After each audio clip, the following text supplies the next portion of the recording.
What's up, guys? It's Sensei Ben. We're out here at 07 in the morning, about to get this grass cut out here at the farm or whatever. But so it's been an interesting week, you know. For me as a martial artist, I guess it's been an interesting week. So all the time when I go around, Okinawa especially, which is where I live, of course. I go around Okinawa. There's a lot of people that come up to me in stores and stuff, and they'll kind of. Even yesterday, I was sitting in like a dollar store here, 100 yen store, and a lady's looking at me down. Is a black lady, right? So she's looking at me down the aisleway, and she kept staring at me, and then she'll look away, and she'll stare at me, and then she'll look away, and then I was speaking Japanese to the clerk, so I figured maybe she was trying to find something and she didn't know how to speak to them. So a lot of people usually ask me, hey, can you speak to this person in Japanese and tell them what I'm looking for?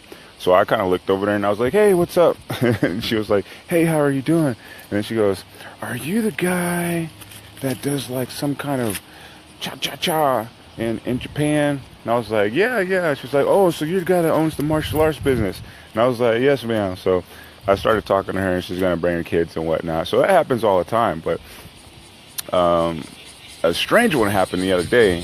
So I'm sitting there at my school, and I'm taking out some things from the car. So I had to park my car right in front of the school. And I'm rushing because in front of my school, you can't really park there because it's kind of off limits because the emergency vehicles can't get through. So you're getting about a $500 ticket. So I'm kind of rushing. I'm trying to get out of there. And she comes up to me. The lady just walks up from another country, not from America or anything like that. And she just walks up and she says, hey, I've been thinking about joining your martial arts classes. Can you tell me something about it? And I'm like, sure. And then so I start to proceed to tell her about, our different programs and stuff. She was like, yeah, I really want to learn how to protect myself. I want to get stronger. And, I'm listening. I'm trying to understand her because she has an accent from another country. And so she ends up saying, yeah, I've been living in Tokyo for 5 years, and I decided to move to Okinawa just a few months ago.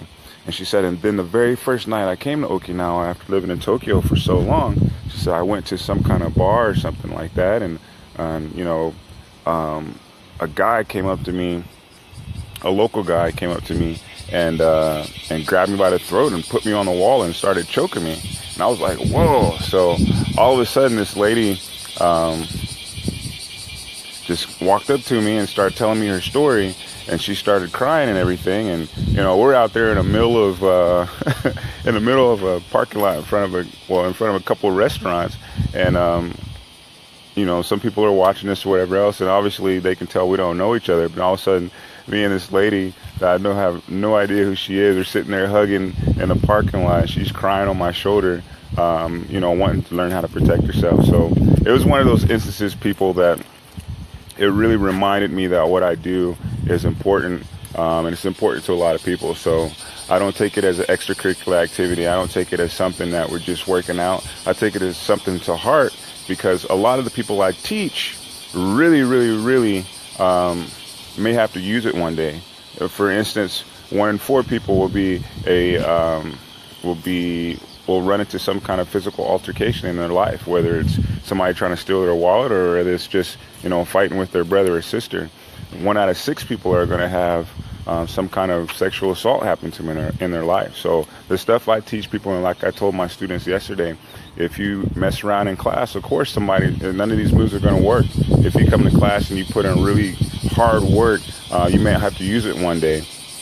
And a lot of the people that I teach, 90% of them are like military, so they definitely will have to use it one day. I teach special forces, I teach undercover agents, people that I have to stress to them all the time, look, you might have to use this one day. We're just not punching and kicking like some kung fu movie. You might have to use this one day. So I was just overwhelmed by the fact. I mean, I've got people that have done that to me before, but it was just out of the blue. So, just sitting there taking something out the car, and I'm just so blessed that people are starting to really gravitate towards our academy after all these years as an elite place to train for martial arts from an instructor and from other students that have fun, but they're serious about it. So I love what I do. I'm never going to stop as long as God gives me the time and the energy to do it. I love all my students. I love just teaching all day. It's my passion. It's my dream to pass on. And I'm not like most teachers in the sense that, I won't say most teachers, but I'm not like some teachers that try to hold people back just to make another buck. I'm trying to take people like an arrow, polish them as much as I can, and shoot them as far as I can off into the sky's the limit. So thank you guys for tuning in. Remember, protect yourself. There's a lot going on in this world. Protect yourself. Join a martial arts class somewhere. If you're in Okinawa, Japan, come see me. Wherever you are in the world, join a class and make sure you become a well-rounded martial artist. Somebody that's serious, somebody that can keep a smile on their face but elbow you in the nose as quick as lightning. So I'm gonna get back to this, guys. I'm gonna cut this grass, but I love you. Peace, and see you soon. Sensei out. Protect yourself. Protect your neck.